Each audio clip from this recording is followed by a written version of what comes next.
संवत 1607 की मौनी अमावस्या बुधवार के दिन उनके सामने भगवान श्री राम पुनः प्रकट हुए। उन्होंने बालक रूप में तुलसीदास जी से कहा, बाबा हमें चंदन दो। हनुमान जी ने सोचा वे इस बार भी धोखा न खा जाए, इसलिए उन्होंने तोते का रूप धारण करके यह दोहा कहा। चित्रकूट के घाट पर भई संतन की भीड़, तुलसीदास चंदन घिसे तिलक देत रघुवीर। तुलसीदास जी उस अद्भुत छवि को निहार कर शरीर की सुधि भूल गए। भगवान ने अपने हाथों से चंदन लेकर अपने तथा तुलसीदास जी के मस्तक पर लगाया और अंतर्ध्यान हो गए। संवत 1628 में ये हनुमान जी की आज्ञा से अयोध्या की ओर चल पड़े। उन दिनों प्रयाग में माघ मेला था।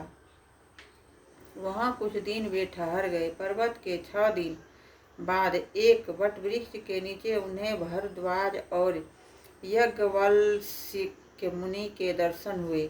वहां उस समय वही कथा हो रही थी जो उन्होंने सुकर क्षेत्र में अपने गुरु से सुनी थी। वहां से काशी चले आए और वहां प्रहलाद घाट पर एक ब्राह्मण के घर निवास किया। वहां उनके अंदर कवित्व शक्ति का स्फुरन हुआ और वे संस्कृत में पद रचना करने लगे, परंतु दिन में वे जितने पद रचते रात्रि में वे सब लुप्त हो जाते। घटना रोज घटती। 8वें दिन तुलसीदास जी को स्वप्न हुआ। भगवान शंकर ने उन्हें आदेश दिया कि तुम अपनी भाषा में काव्य रचना करो। तुलसीदास जी की नींद उचट गई। वे उठकर बैठ गए। उसी समय भगवान शिव और पार्वती उनके सामने प्रकट हुए। तुलसीदास जी ने उन्हें साष्टांग प्रणाम किया। शिवजी ने कहा, तुम अयोध्या में जाकर रहो और हिंदी में काव्य रचना करो। मेरे आशीर्वाद से तुम्हारे कविता सामवेद के समान फलवती होगी। इतना कहकर श्री गौरी शंकर अंतर्ध्यान हो गए। तुलसीदास जी उनकी आज्ञा शिरोधार्य कर काशी से अयोध्या चले आए। संवत 1631 का प्रारंभ हुआ। उस साल रामनवमी के दिन प्रायः वैसा ही हो गया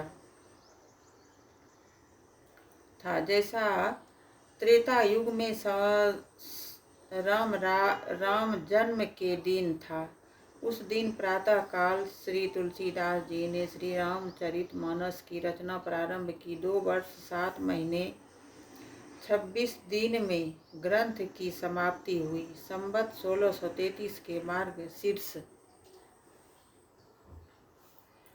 शुक्ल पक्ष में राम विवाह के दिन 7 कांड पूर्ण हो गए।